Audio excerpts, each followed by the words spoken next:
All right, so we are going to go ahead and get started. And before we do, you don't get to hear my voice all morning. You get to hear my friend Chip's voice. And so we are so blessed to be able to have Chip with us today.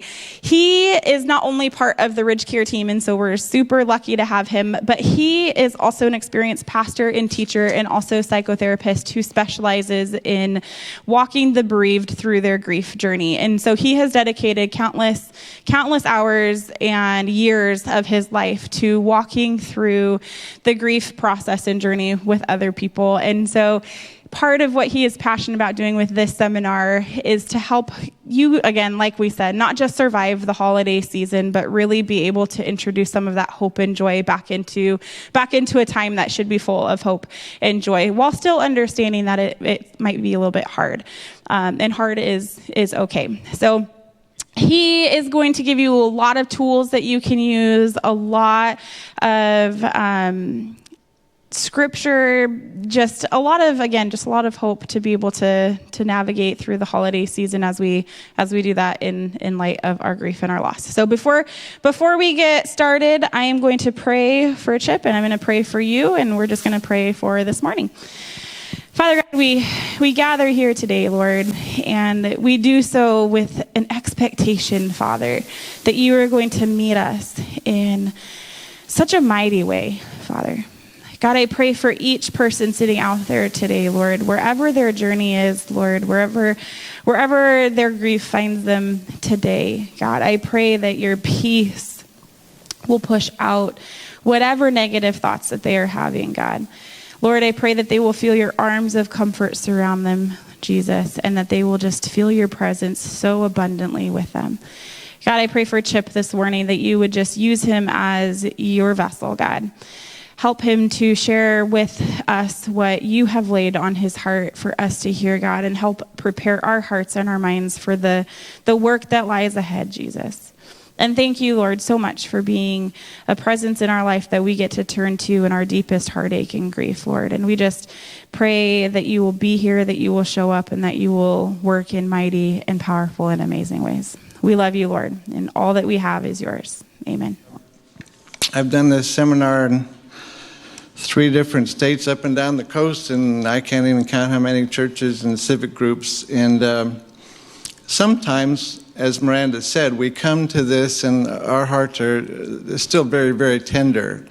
Your loss might have been very recent, or it might have been years, might have even been decades. Grief is very, very patient. It waits for us.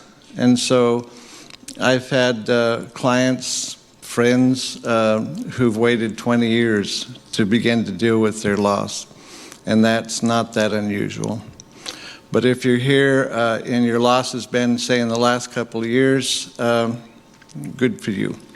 It doesn't really matter how long ago, it's that you're here and you want some help, and that's why this is help for the holidays. So, any questions at all, feel free to acknowledge me and ask them. I'm going to see if this will work. Oh, look at that. One of my mentors, and I have had many and still do, I think everybody needs to have a mentor and a mentee. I think we need to be under the guidance of somebody, and it doesn't matter their age, just somebody who kind of has input into our lives. And then it's also good to have somebody that we're kind of counseling, training, walking with, just grieving with sometimes. But one of mine is Graham Cook, and he said, grief is not meant to destroy you. A lot of times we think it is, and people talk about grief as, it's meant to destroy me. It's going to destroy me. No, that's not what grief's for. Grief, in fact, is meant to transform you. There is a transformative process in grief. And if we understand that, then we will be less likely to see grief as our enemy, and more often we'll see it as a part of life, which it is. Loss is simply part of life. You may have gone through half your life, most of your life, and never experienced any major losses, and that's great. On the other hand, you might have experienced some major losses as a child. Whenever that is, we recognize, this is an invitation to a journey that I haven't taken before. It's an invitation to a journey that will, in fact, change me. It'll transform me. So, I want you to consider that and look at your own grief in that way. That I am not being punished. This is not a bad thing. It's a difficult thing, to be sure. It's challenging. It's heart-wrenching. It changes your whole life. But it's not a punishment. It's a loss, to be sure.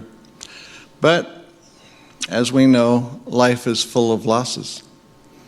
And how we cope with each one, how we learn and grow with each one, they can in fact be stepping stones in growth for us.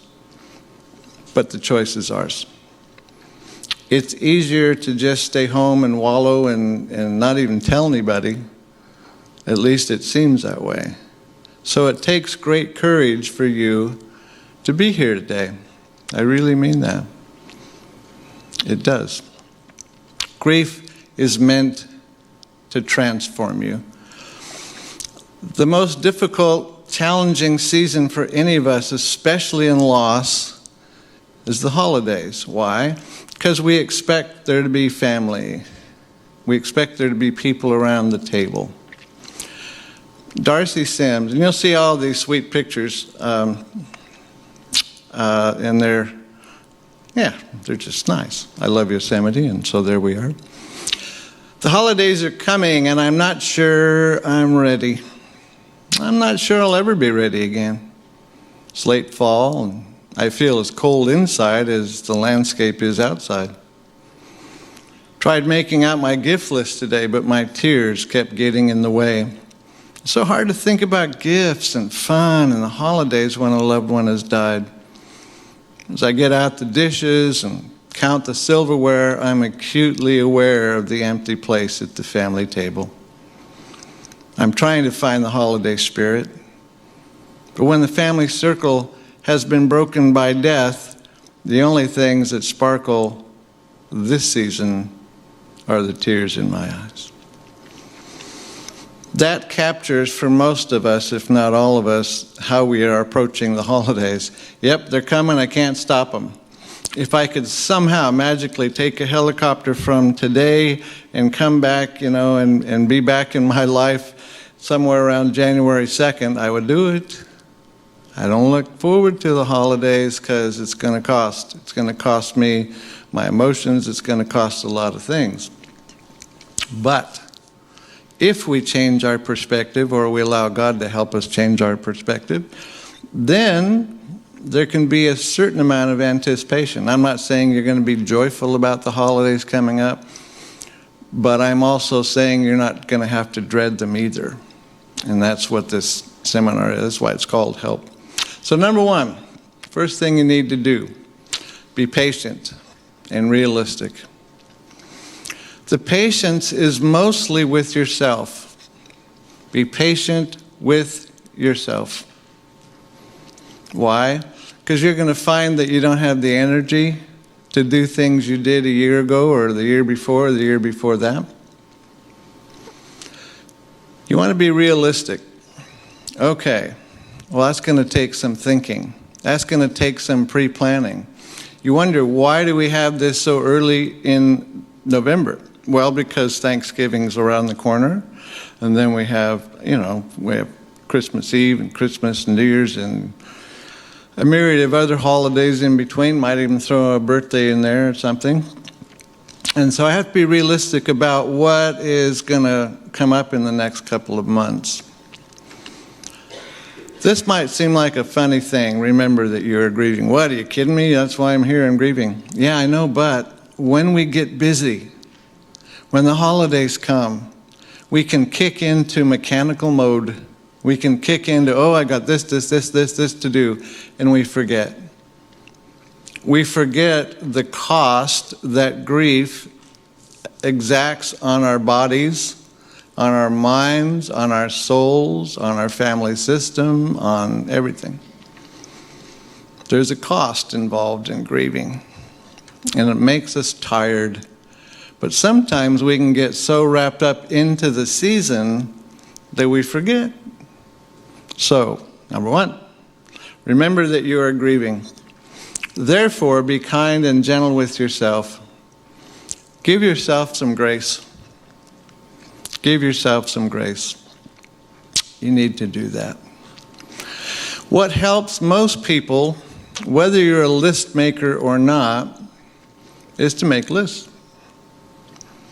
And it's not too early to start to do that. So on your list, you think through, all right, today is the 12th of November. All right. Here comes Thanksgiving. What do I want to do with that? How do I want to participate? Before you know it, then it'll be Christmas Eve, then it'll be Christmas Day, and then it'll be New Year's Eve, and then New Year's Day, and any other holidays you celebrate, in between there. It's good to make a list and think, I'm going to be realistic about this. I'm probably not going to be the person that cooks the turkey or the ham or the whatever meal you might have. Why? Because I might wake up that day and not even feel like going. So you have to consider that. Make lists. Prioritize those lists. So in your list of whatever, it might be a to-do list, it might be a guest list, it might be any kind of list, but on that list you're thinking, what's absolutely essential? What is absolutely essential for me, for my loved ones, for my friends? What's absolutely essential and what's not? The what's not is probably more important than the what is. It doesn't mean that every holiday season is going to be like this. Chances are you will feel different next year and different the year after that, and you feel different now than you did last year. So you're only talking about this holiday season. You're not planning for the next 5 years. What you are planning for is the next several weeks. So you prioritize things. The patience is not just with yourself. The patience is also with other people, especially people who are not as close to your loved one as you. Therefore, their grief, if they have any, is not as deep. It's not as long-lasting. So, they're going to assume that you're just fine, especially if you look to them. Oh, you seem fine to me. What do you mean you can't cook the turkey? What do you mean we can't come to your house? What do you mean you're not going? You have to teach them. You got to be patient with them. But in all of our grief experience, we become the teachers. They become the learners. What are they learning from us? That they will be where we are now. Everyone experiences loss. Everyone. Unless you lived by yourself on an island and were born there and died there, you will experience grief. When we become close to someone, when we love someone and they love us, when we depend upon someone and they depend upon us, there's an attachment, there's a bond. And when that bond is broken through death, it hurts. Remarkably so. It breaks our heart. So, if someone hasn't experienced your particular loss, know this, they will. And that's not a judgment on them, it's not a curse on them, it's life. Loss is part of life, period. Nobody gets out of this life without experiencing that. We can wall ourselves off, we can try to not get close to people, we can not invest in people's lives, but then our loneliness eats us up. You already mentioned loneliness. Yeah, it's a big, big part of the grief journey. It doesn't have to be that way the rest of our lives. When we experience a loss, our hearts are changed. To kind of, even though I've done this seminar, I can't even count how many times, dozens literally. Yesterday we had a loss in our family. You might think, well, it wasn't a very big loss. But we have 2 cats, and one of them is now in wherever cats go. Kitty heaven. We had to put one to sleep yesterday. And his twin sister's still with us, but he's gone. And it's a part of a loss. And we all wept. It was like, okay. My daughter-in-law had to take him to the vet, and they had to put him down. Other than they didn't want him to suffer anymore. And so there's a loss in the family, even if it's a pet. My first client when I became a psychotherapist, this is 1985, the ancient of days. Most of you weren't even born yet. Ha, ha, ha, that's a little joke. First client I had, a woman who came to me and said, I can't stop crying.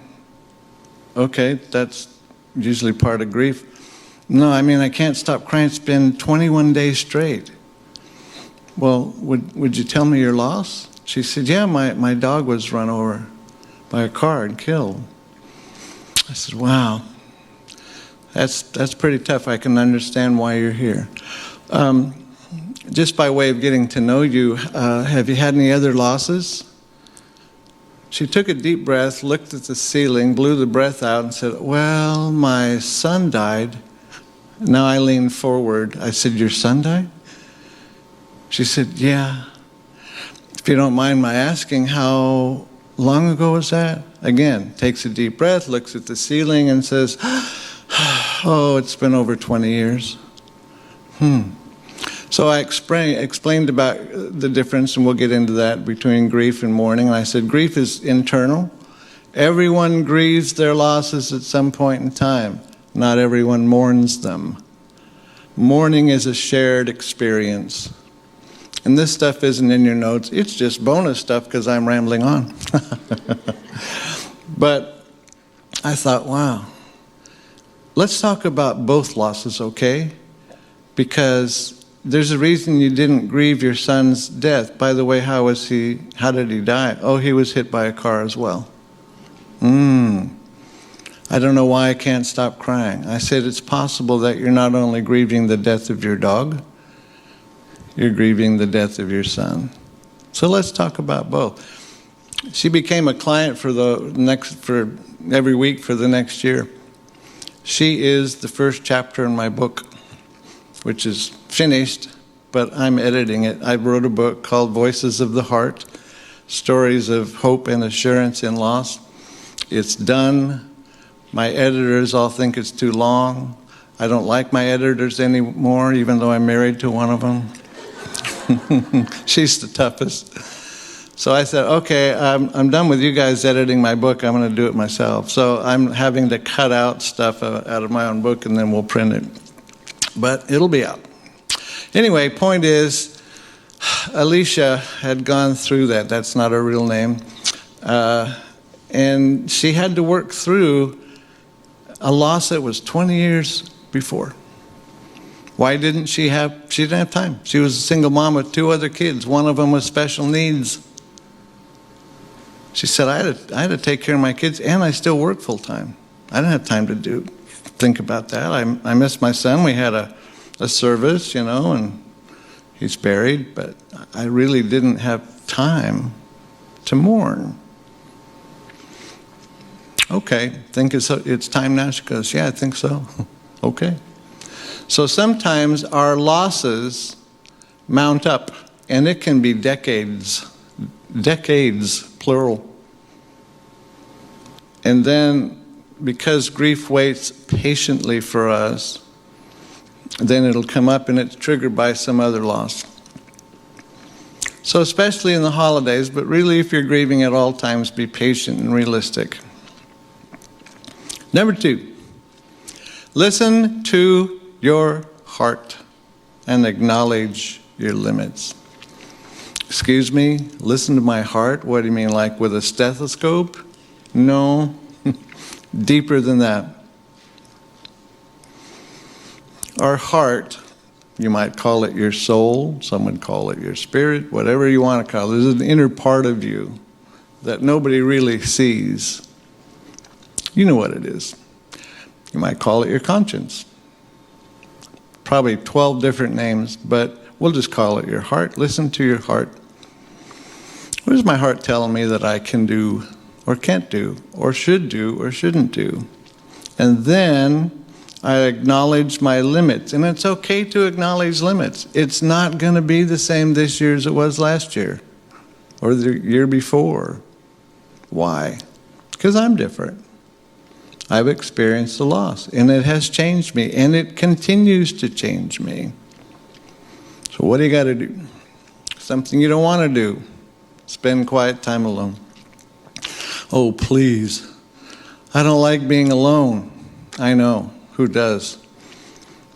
Unless you're really, really busy and harried and you live in a family that's noisy, then you like time alone. But you don't like it alone when you're grieving. The reason we don't like to be alone when we're grieving is because what comes up for us and even out of our heart is in fact the loneliness, the quietness. I have to reflect. I don't want to reflect. I don't want to remember. And yet, that remembering is a huge part of the grief journey. Remembering is a big part. So, start with listening to your heart. A lot of people call that centering down. You center down, meaning you got all these peripheral things going on around you, all these needs, all these people clamoring for your attention and or your help. And you take a step back, and you take a deep breath, and you get in a quiet room, or you take a walk in the 30-degree weather.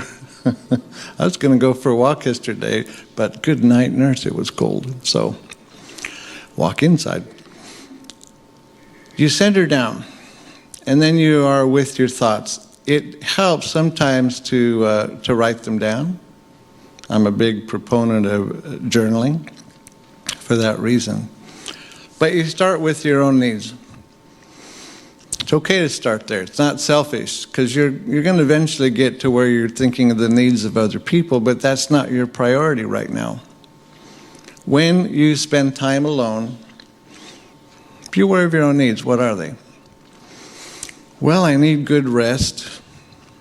I need some company. I need somebody to talk to. I need to figure out who I'm going to be. I need to figure out how I'm going to cope. Be aware. Write them down. It's okay.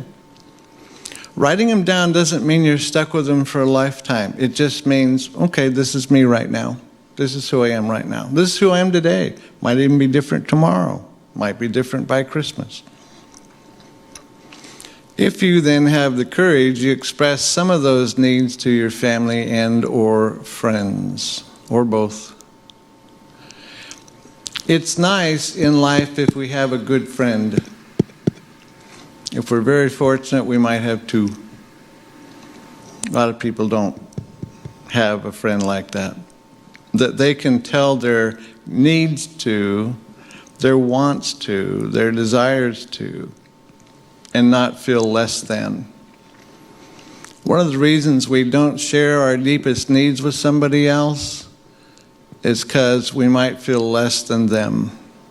It depends on the person. There's a Cherokee Nation saying, I believe I tracked it down. It's an Indian saying, but I believe it's Cherokee Nation. We only share our wounds or show our wounds to a healer. We only show our wounds to a healer. What does that mean? Somebody I trust. Somebody that will not tell somebody else. I'm not going to share my wounds with somebody who I know gossips. Not happening.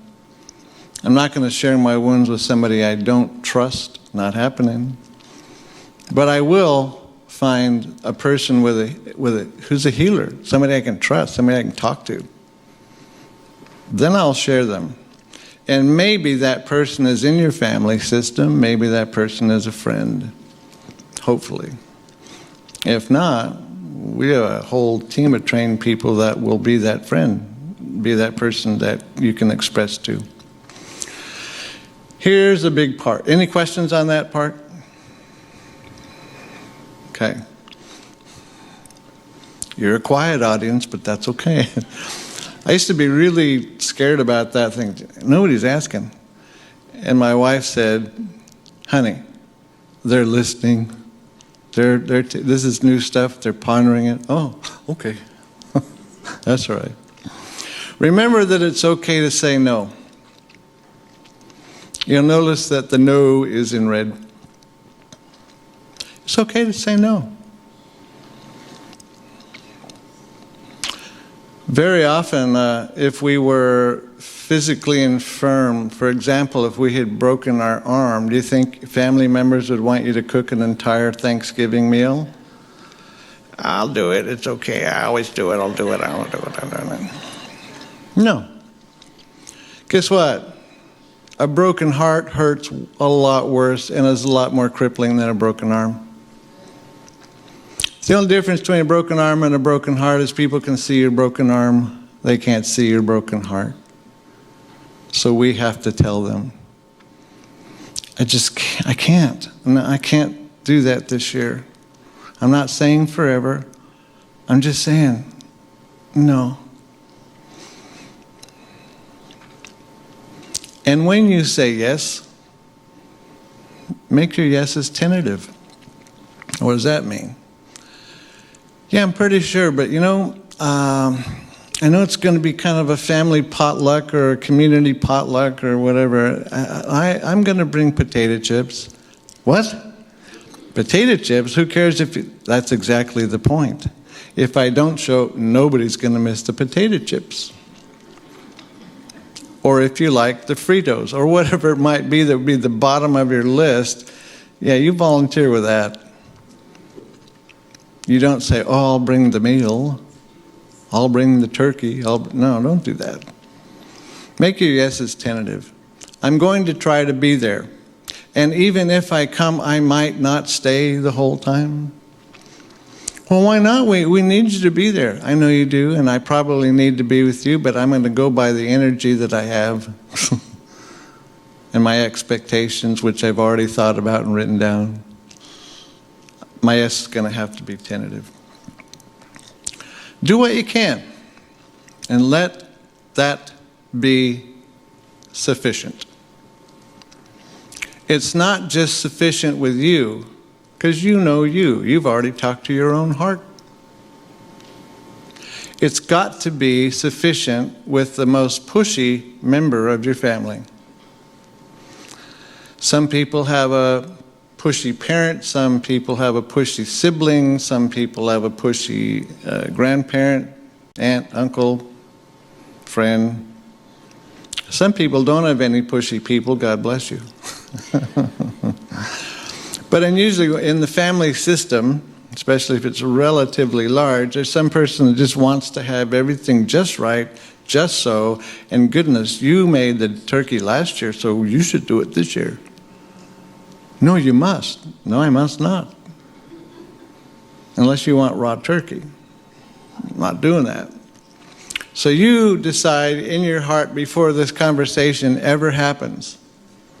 And you say, all right, I'm going to have the courage to say no.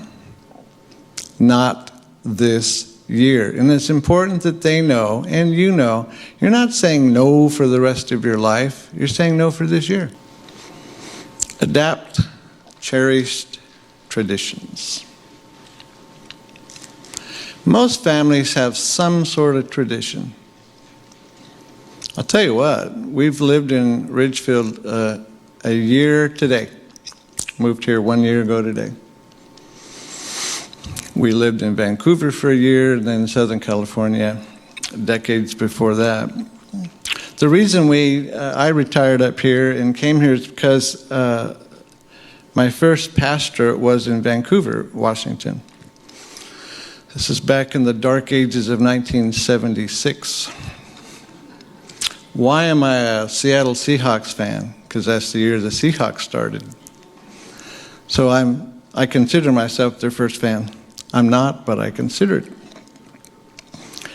And I was in Vancouver 3 years, and then across to the river to Park Rose for the next 6, and I got my master's at George Fox and went back down to SoCal.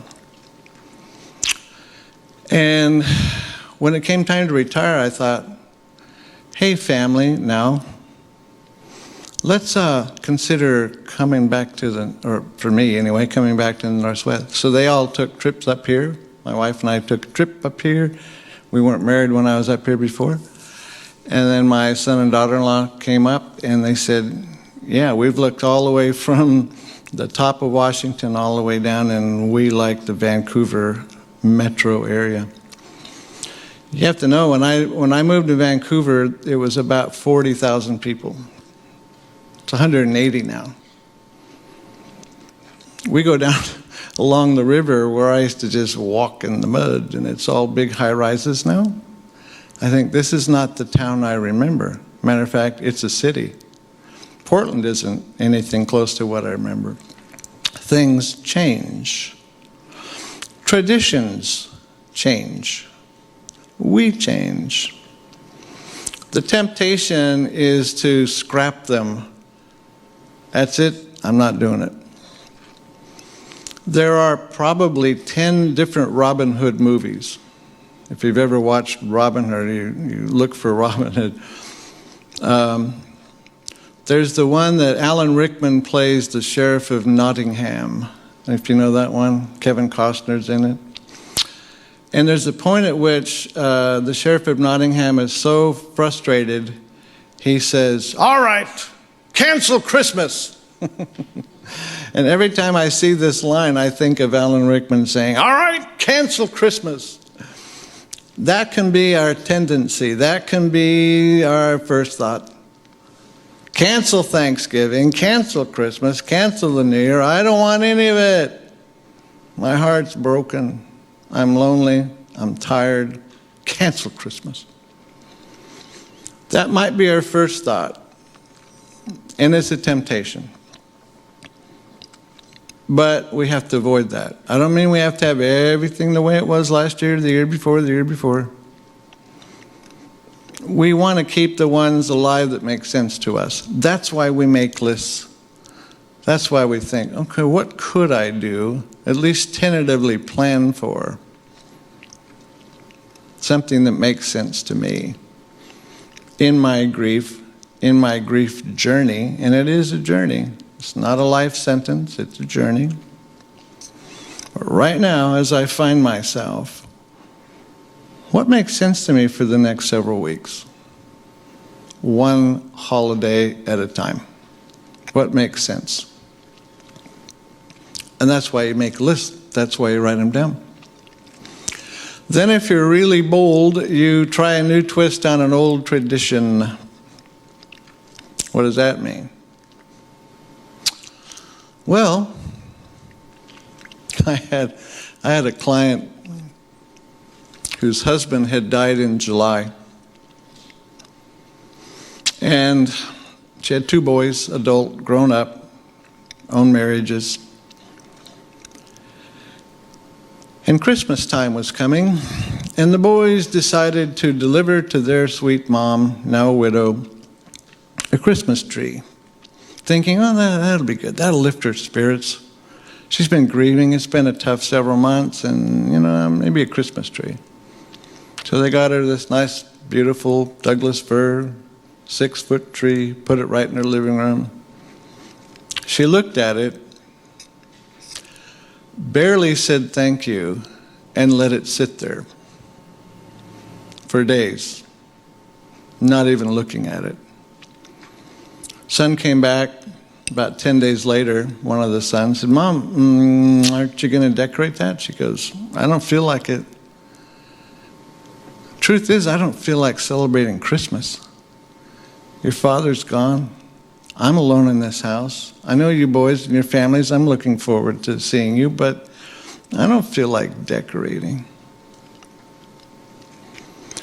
One of her friends, who she was talking to, had been widowed a couple of years before, and she said, have you ever thought about writing a list of all the things that your husband gave you? And I don't mean material things.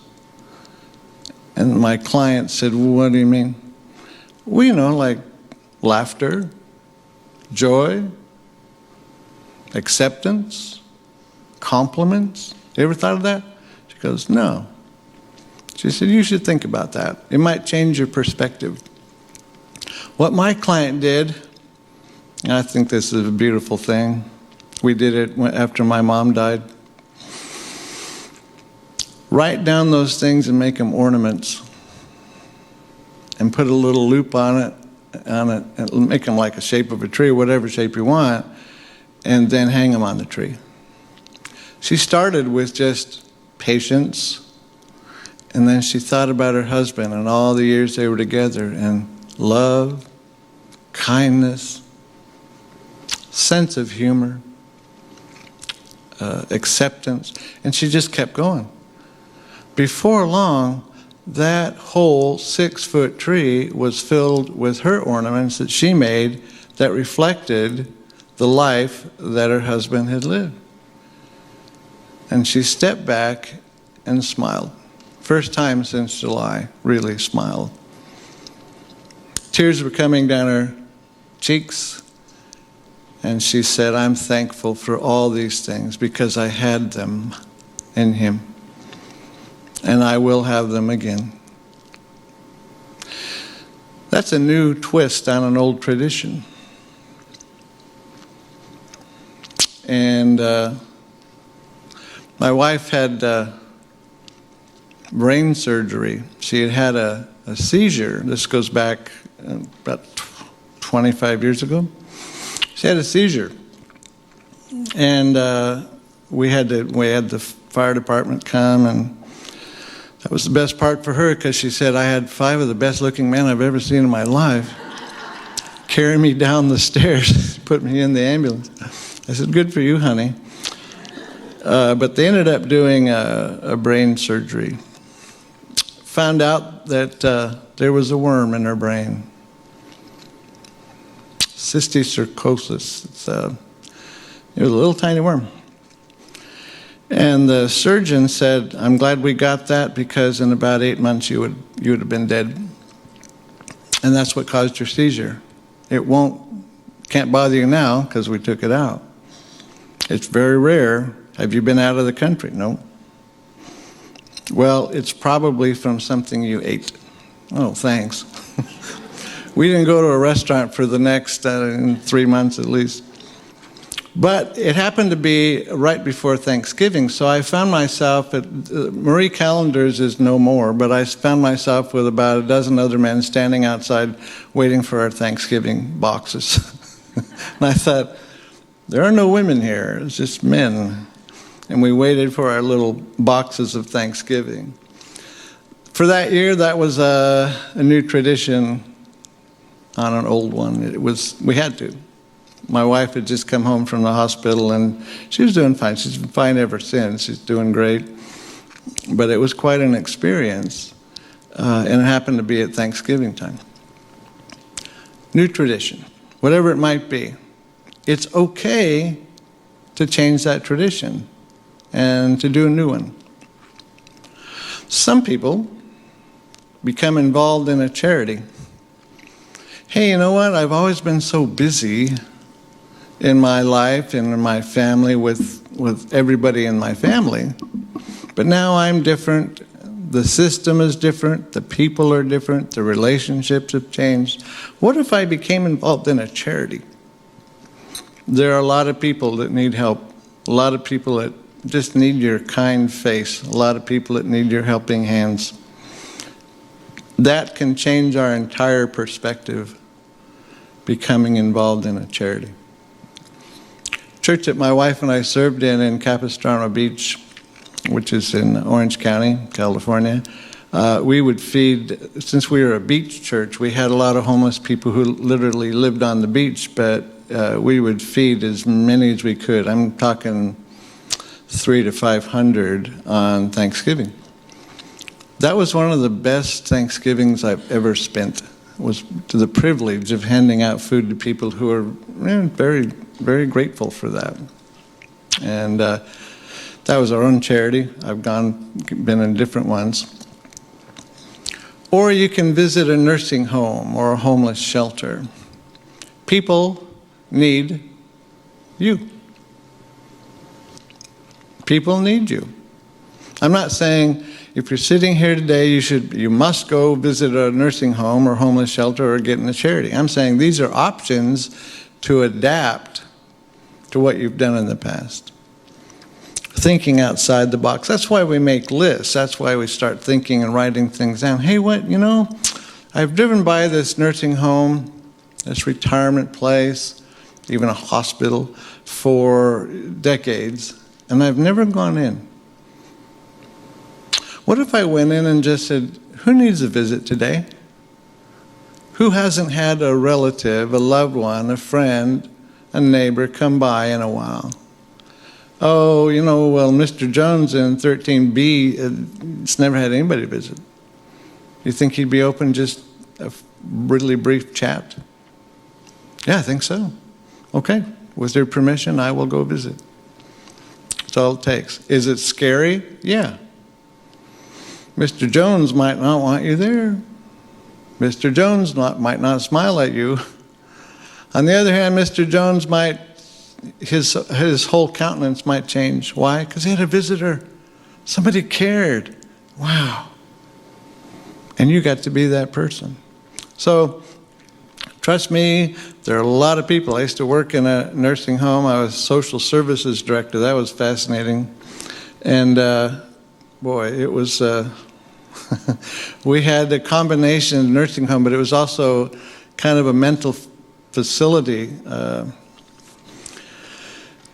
And we had people, this is when I lived in Oregon, and we had people from Damage State Hospital that they couldn't help, and so they gave them to us. So we had a locked facility, and I did social services there while I was pastoring in Park Rose. I learned more about mental health that year than any other time. But I also learned to love people in a way that I hadn't even considered. None of them could hold a job. Most of them could barely have a conversation. There was some mental illness going on. And yet, they loved, and I began to love them. And it changed my entire perspective. I was happy to be there. So, if you decide, well, you know what, I am lonely, this is hard, this is challenging, but what if I just took one afternoon and went to a nursing home or a homeless shelter or someplace where people gather who are without a family? What if I did that? Maybe that would change my perspective on my own loss, my own grief. Because I'll guarantee you, people that are there are grieving for a different reason. Many of them are grieving the loss of their own bodies. Some of them are grieving the loss of their own mind. And you'd be amazed. So that's an idea. If you take, those of you who are still here, if you take your program, I don't know what else to call this, but syllabus, program, paper thingy, and turn to page 4. You may not have had time before we started to fill this out, but I want to talk to you about it before we get on to the second half. See where it says 010203? Got that one? Okay.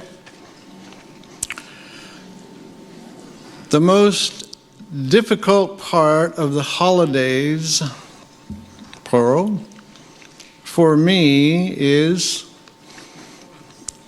if you haven't thought about it, take a second, think about it, put it down.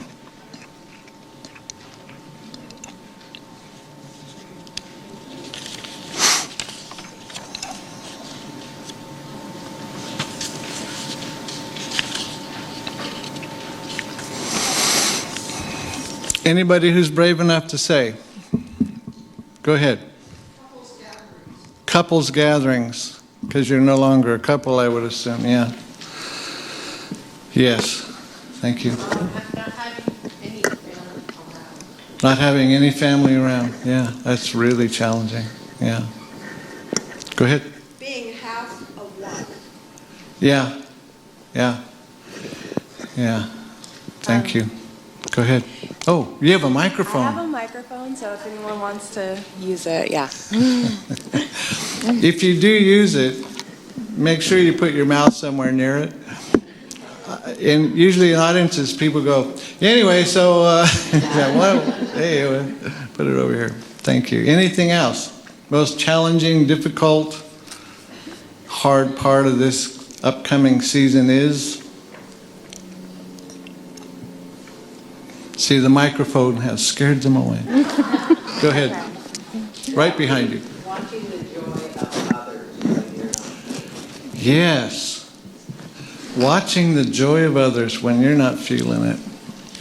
I think it exacerbates, it amplifies our sadness. It amplifies our aloneness. We feel more empty if we see somebody. And anytime I've had those hard times, generally I want to be alone. Be cut for that reason. If I'm with everybody who's smiling and laughing, yeah. Okay. Anything else? Most challenging. Well, even if you didn't say it, hopefully you wrote it down. Number 2. How do I normally approach the holidays? Go ahead and write down a word, a thought, a sentence.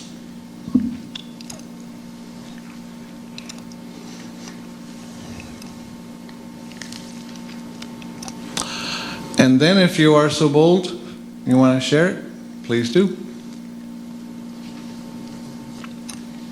And the same people can talk again. It's okay.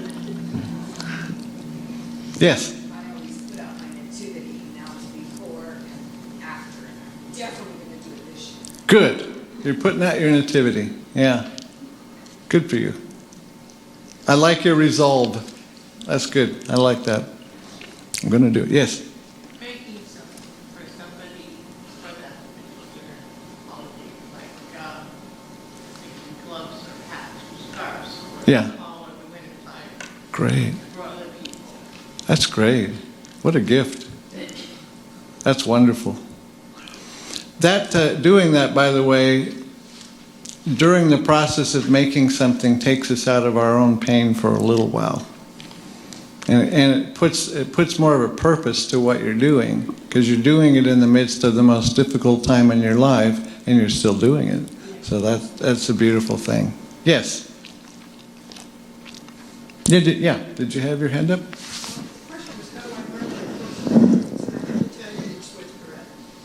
Too much dread, yeah.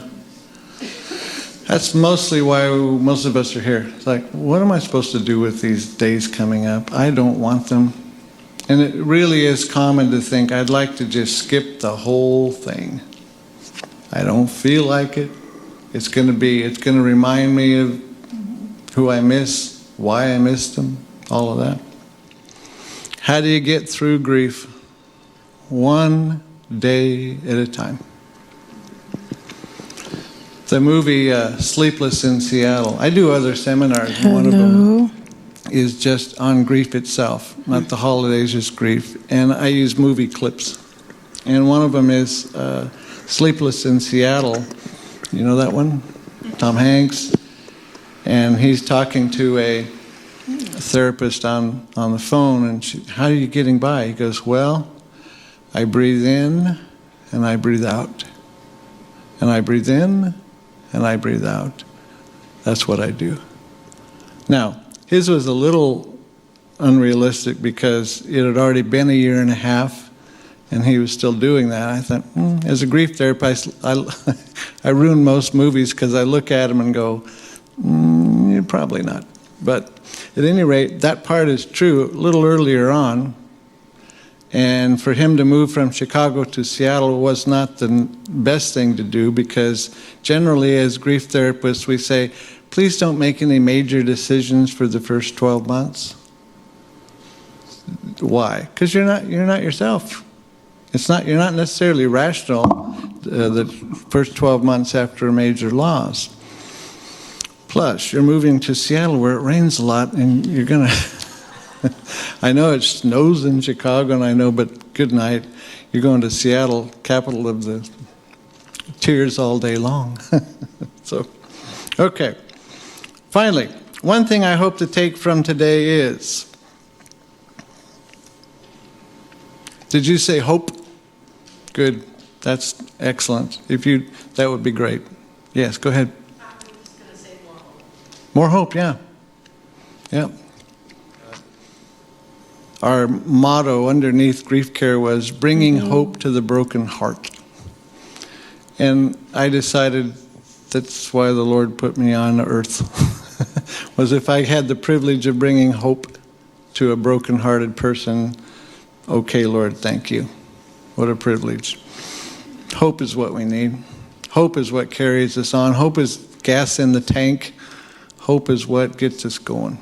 So we need hope. Anything else?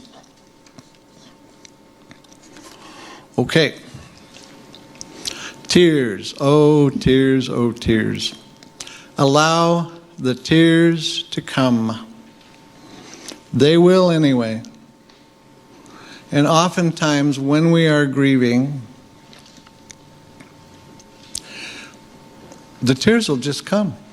We can't hold them back. By the way, we're not supposed to. Do you know that tears are stress relievers? One of the ways that our body naturally helps with our own internal stress is to cry. There are different tears. Actually, somebody at the University of Wisconsin did this decades ago. I would have not liked this job, but they had a group of people who were crying for various reasons, and they actually collected those tears in little vials, and then they analyzed them chemically. Our bodies produce one chemical when we're grieving, another chemical when we're angry, another chemical when we're joyful. And they're all different. We don't know that. We don't cry and go, oh, I'm crying sad tears. Sometimes we cry when we're happy. Sometimes we cry when we're just overwhelmed.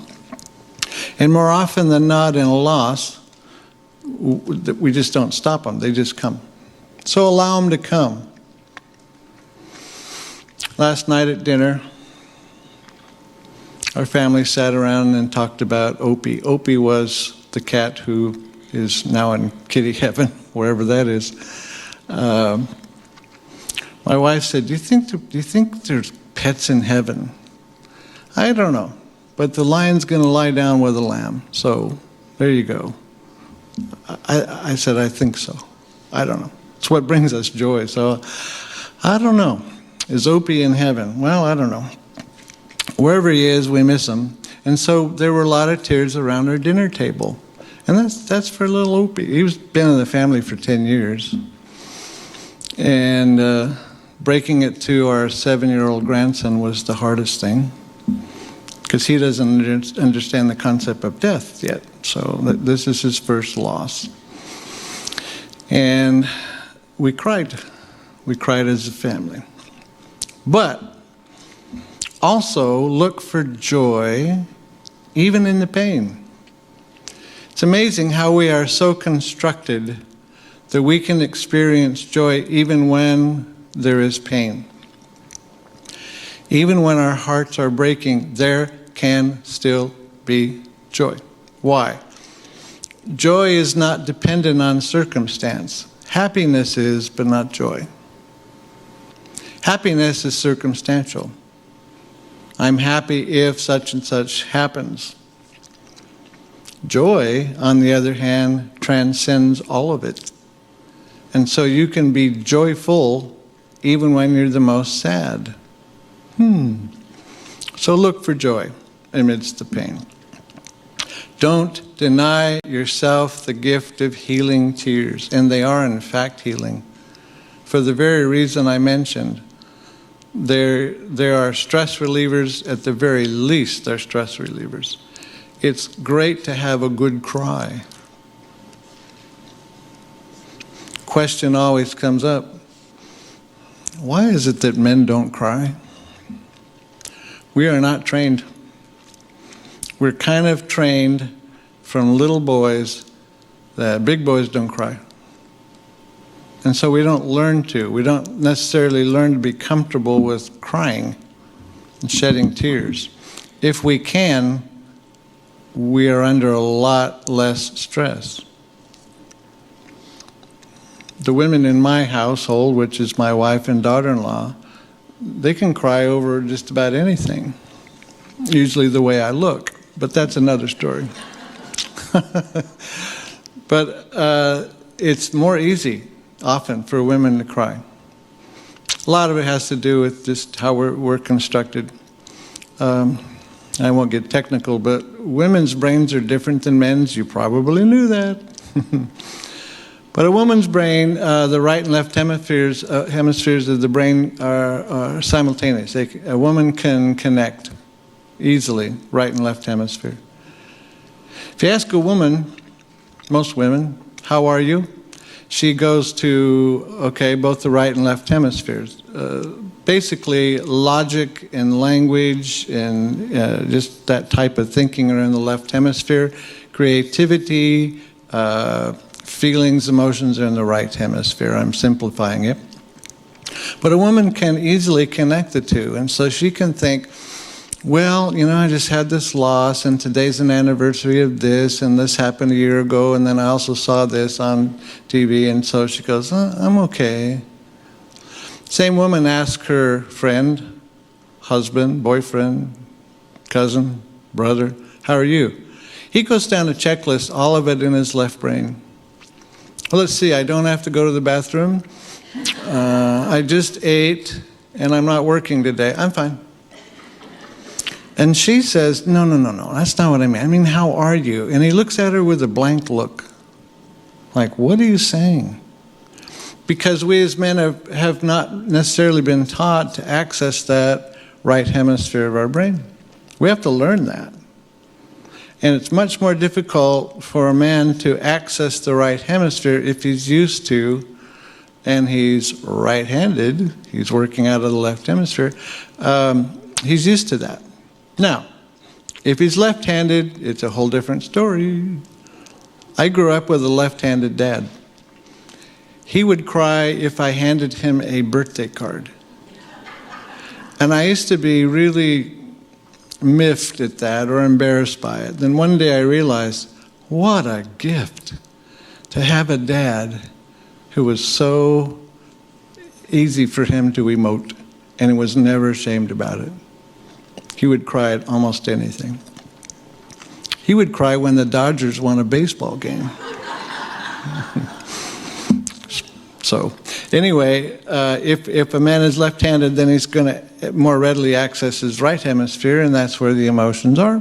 So if you ever wonder, why are so many artists and musicians left-handed? You guessed it. They're able to access that part of their brain, which is much more creative. Why are more accountants and people that work with logic right-handed? Oh, same reason, working that other part.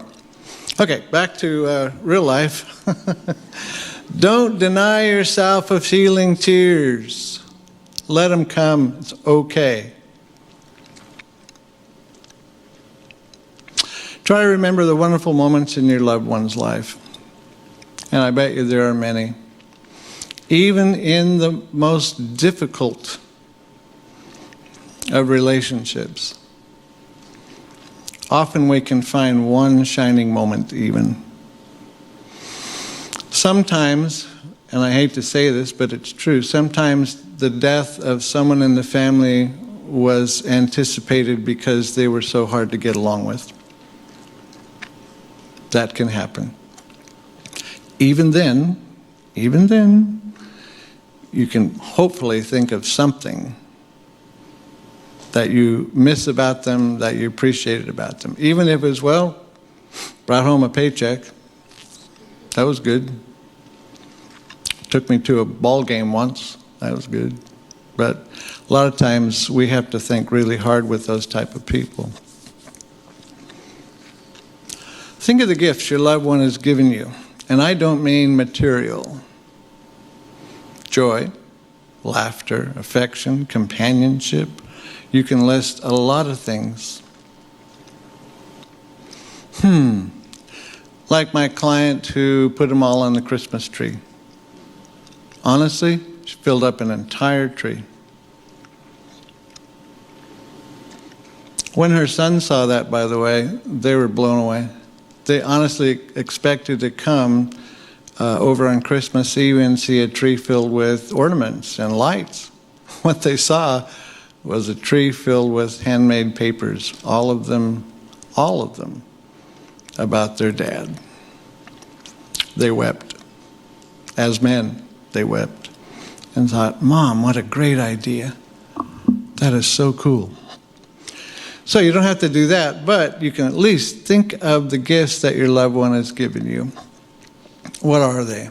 Yes, in doing so, you will automatically miss them. Sure you will. But you had them for X amount of time.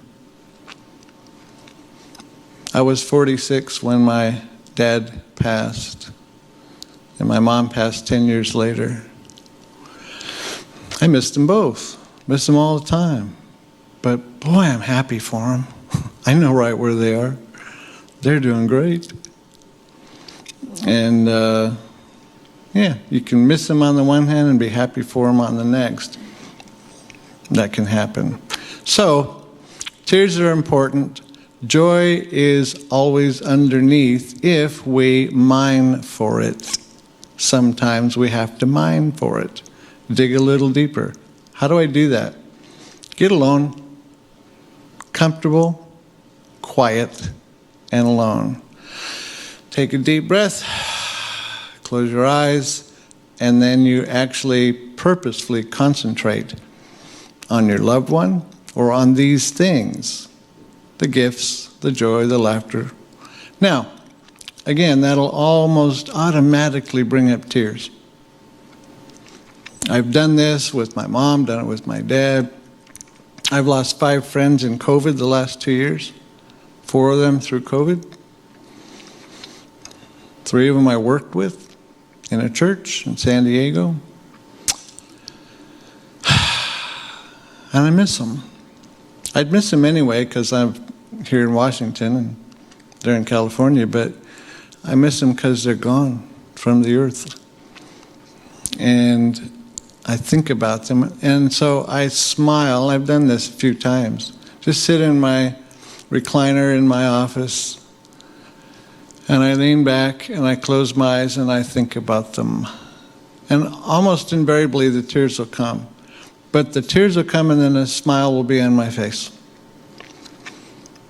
Thank you for Ernie, Lord. What a great guy. On. And we can do that if we allow ourselves to do.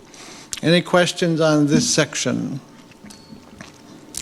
Or comments or stories or a song you want to stand up and sing in the sanctuary? No? Okay. Everybody thinks that's funny, and I've never had anybody do it. But one day, maybe, somebody will stand up and sing. Here are the bells of Christmas. Here's an important part. Focus on the spiritual dimension of the holiday season. There is always a spiritual dimension of the holiday season. Most of society doesn't see that part. They see Santa Claus. They see reindeer. They see gifts. They see red and green. They see that. I love what C.S. Lewis said. He goes, somebody asked him once, do you celebrate Christmas? Yes, but not in the way you think. Christmas to me celebrates the very birth of my Savior, Jesus Christ. I celebrate that, but I do it alone. Then there's winter holiday, And I also celebrate that. And in winter holiday, I give gifts, I receive gifts, I give cards, I mail cards, I give notes. We have great feasts together, but that's winter holiday to me. I don't call that Christmas. So it's possible to celebrate both. We celebrate both. My wife and I are believers, have been believers for decades. My son and daughter-in-law are not yet. So we live in a missionary home. My wife and I pray for our son and daughter-in-law and grandson every day. And in times like yesterday when we're sharing about Opie the cat that they had to put down, we can share our faith a little bit. And we look for these little places to, just share our faith. They know we come here. They know our faith. They've known it for years. They're I would call them pre-Christian. I believe they're going to be born again one day soon. So I can focus on the spiritual dimension even while Santa Claus comes to our house. Let the season be one of quiet reflection and spiritual preparation, especially now. Again, that's why we do this so early in November, is to help you prepare for what's coming. And it'll be here before you know it. Not just Thanksgiving, but lo and behold, Christmas Eve, Christmas, all of that. Let the season be of quiet reflection. That's where we start. One way to do that is to remember the light that your loved one brought into your life as you see the seasonal lights. My neighbor right across the street from me had a guy come and put up his Christmas lights. This is like a week ago. It's like, okay. They're beautiful, and they put them up beautifully. I mean, he didn't do it, and they're just straight, and they're white and red. So every night about 5 o'clock, his Christmas tree lights. Well, not to be outdone, the neighbor next to him are also friends. They had to put up their lights. And my son said, I'm not doing it yet, not till after Thanksgiving. Okay, good. You don't have to feel pressured. But it's nice to see them. I enjoy looking at them. They're right across from where my office window is. Those lights can remind us of the light that our loved one brought to us. Again, what would that be? Oh, the light of acceptance, the light of love, the light of joy, the light of assurance, the light of reassurance, all of that, all of it, and dozens more. Oh yeah, again, when we remember those things, the tears are bound to come. Don't be afraid of those. But don't run away from the exercise either just because the tears are there. You recognize that. It's part of the process. Okay, I'm going to cry. But I'm going to write, and I'm going to remember. Because you can have joy and pain coexisting. Remember that light as you look at the seasonal lights. So the more lights that go up in our community, remember, oh, you know what? That's a trigger to remember the light of my loved one's life. What light they brought me. Wow. What a gift. Thank you. Thank you. It also allows us to reflect on God's promises of everlasting love, everlasting life, and everlasting hope. I mentioned mentors earlier. One of my early mentors, and by the way, he's just about ready to enter into heaven himself, but Dr. Jack Hayford was a mentor to me. Jack taught that hope, and this is a quote, hope is a settled certainty born out of vital faith. What? Jack was deep. Hope is a settled certainty born out of vital faith. In order to have hope, deep hope, not a hope of I hope I hope the Seahawks win tomorrow. Well, you can hope. But this is a hope that is based on much, much, much more. It's a settled certainty. but it's born out of living, vital faith. Hope is a settled certainty born out of vital faith. So our hope in the Lord is never wringing our hands and I hope the IRS doesn't catch up with me. It's not that kind of hope at all. It's a hope that says, wow, my hope is built on nothing less than Jesus' blood and righteousness. I dare not trust the sweetest frame, but wholly lean on Jesus' name. On Christ, the solid rock, I stand. All other ground, sinking sand. That's where hope is. That's where our real hope is. Will people sometimes get stuck? Yes. They get what I call fixated. So that's fixated grief. In other words, they will not let themselves grow beyond their immediate pain. Why? Usually it has to do with guilt. My loved one is no longer here. They died. So what right have I got to feel happy? What right have I got to not grieve? I have to grieve as a penance because they're gone. Some people feel that. It's not true, it's not accurate, it's not even healthy. Grieving, on average, I hate to put averages out there because some people it's a less time and some people are more, but honestly, clients I've worked with, if they are still in the throes of grief 18 months later, I'm thinking, okay, we got some work to do because you might be beginning to be stuck. So if it goes beyond 2 years, okay. I had a client whose her son brought her. His dad had died. They were married. He was just what she thought was a strong man. They'd been married over 50 years. He was working out in the garage pumping iron, and he died right there of a heart attack. Nobody saw it coming, especially her. He always drove the car. She didn't have a license. He always wrote the checks for the bills. She didn't know how to do that. He handled all the mail. He basically ran the household, and she cooked. Well, it had been over a year, and her son, who was adult and married and had his own family, literally brought her to me, set her in a chair and said, "You fix her." Which I got that a lot, but okay. So, and then he left.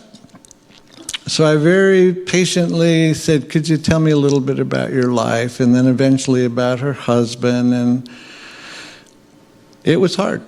It was really hard because a lot of it, she didn't want to be there, number one, and didn't want to open up to a stranger, number two. But I've learned how to slowly develop some trust, and we did. By the end of our therapy, she had a driver's license, bought a car, sold her house, moved into a smaller place closer to her son and daughter-in-law and family, and was able to pay the bills. But it had to be a very, very slow process because she was stuck. And it's not unusual to be stuck. A lot of times, though, we will, as bereaved persons, think, well, we owe it to them. How could I be happy? As a matter of fact, when you have experienced a major loss, first time you laugh out loud and catch yourself laughing out loud, it's usually, I shouldn't do that, I'm grieving. Oh yeah, you should. It's part of it. You don't not live your life because you're grieving. You live your life as you are grieving. It doesn't mean you have to stop this, and this. You probably will want to. There's certain things you let go of. But you realize, okay, I'm going to laugh.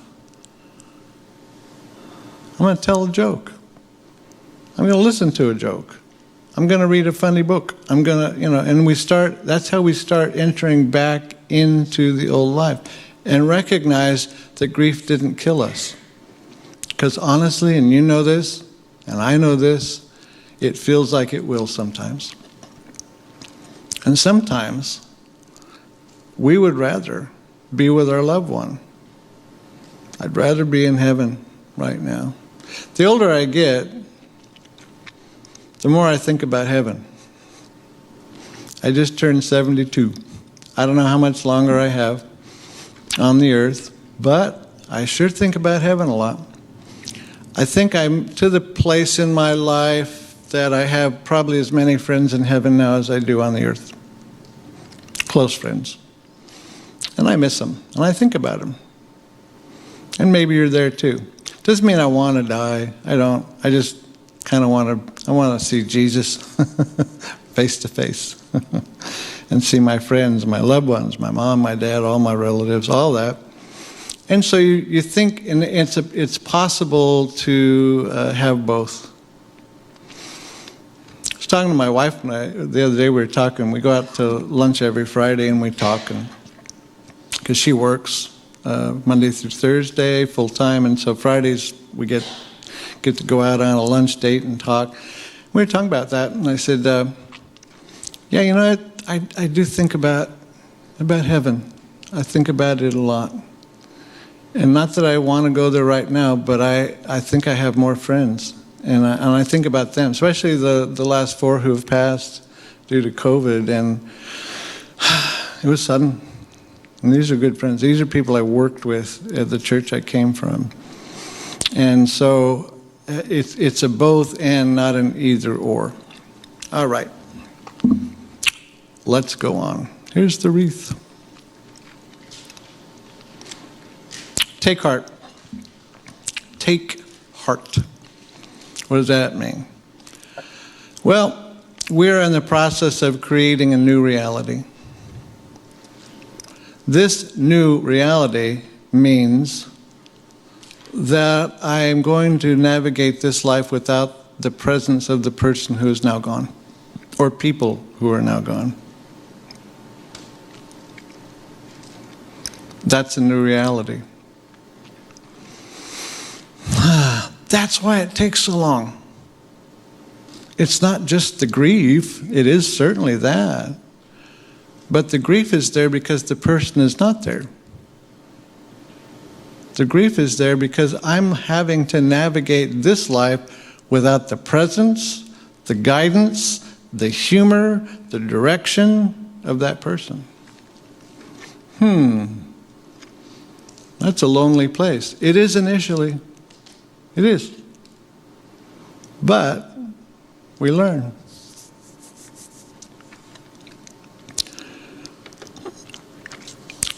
I almost universally recommend someone who has experienced the loss through death of a spouse, a grief observed. I say, well, this is a good book, C.S. Lewis book, A Grief. It's short, but boy, is it deep.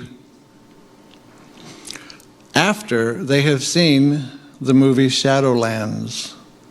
If you've never seen Shadowlands, you must get it. It's an HBO movie. Anthony Hopkins plays C.S. Lewis.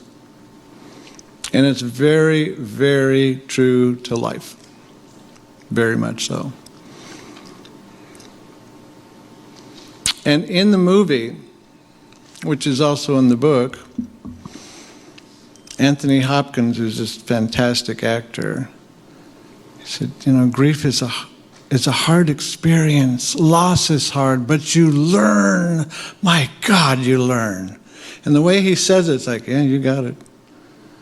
You can't act that. You've had to have experienced loss to do that. And he's talking to his brother, Warnie, and he's clenching his fist. My God, you learn. And he's not using the Lord's name in vain there. He's actually crying out, my God, you learn. I don't want to. I don't want to be in this journey. I don't want to be in this classroom. I don't want to have to take this seminar. But I will learn. I will learn.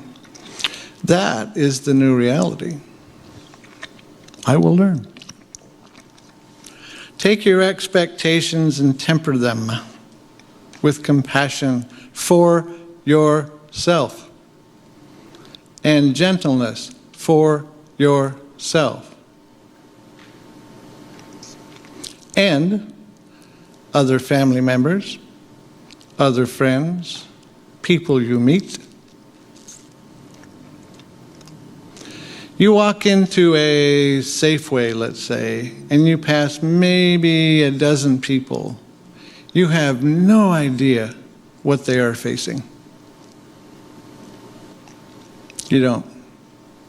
Chances are, at this time of year, people are not looking forward to the holidays because they've experienced a loss, even if it was 10 years ago. They still don't like it. But here they are shopping for their family, and they're not happy about it. You don't know all that. I'll tell you what, you can probably assume it. Loss is universal. Holidays are universally challenging. Temper your expectations with compassion for yourself and gentleness for yourself and for them. Allow yourself to experience the full range of emotions there will be. It's amazing, and you already know this. You can wake up crying, be laughing by noon, and crying again by dinner. They come, they go. There are peaks and valleys all throughout the day. You wake up and you're smiling, today's going to be a good day. And then at 3 o'clock in the afternoon, something, a phone call, a text, an email, something you see on TV or read in a book reminds you of your own pain. And lo and behold, here come the tears, and I didn't want to cry today, and I was going to be happy. Well, you can still be happy, I guess, but the tears will come. And then by, 7 o'clock at night, it's okay again. It is a roller coaster. And that goes on for weeks and months. It doesn't have to go on for years, because that's when we get stuck, and we want to make sure that we get some help with that. Allow yourself to experience all of that. It's okay if you do. Okay, we're going to have a song. You've got my phone, right? Yeah, Breath of Heaven. Let me set it up while you're setting it up. There's a song called Breath of Heaven that I think is called Mary's Song. Amy Grant sings it. And it's about her carrying the Christ child and how she was chosen for that and how scary that must have been. The reason that I included in this seminar is because you've been chosen to carry a very precious package, and that is the grief within you.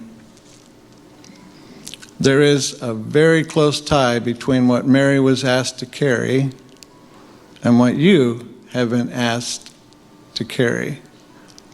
So Mary's Song. Okay, this final prayer it's written out, but it was written by a friend of mine whose son had died, and goes back a few years, but I always thought it was poignant because she wrote it from the heart. Dear God, it's holiday time, and I remember, especially now at this time of year, someone who is not with me anymore, someone that I miss so much.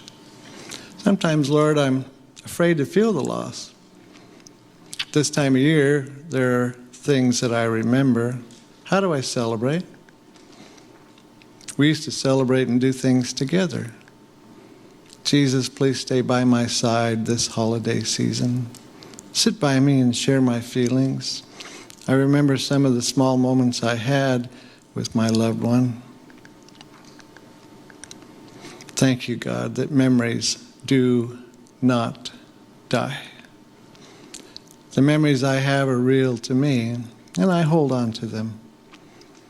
At this season, I feel a special need deep inside to share this with you, Lord, and to say a prayer and to tell you of the loss that I feel and the void in my heart. I need you, Jesus. Please watch over me and hold me close. Please walk with me through this holiday season. Fill the spaces of my heart with your love. Comfort me, and let the peace of Christ enter me. Bless me, Lord, this holiday season with your love. Amen.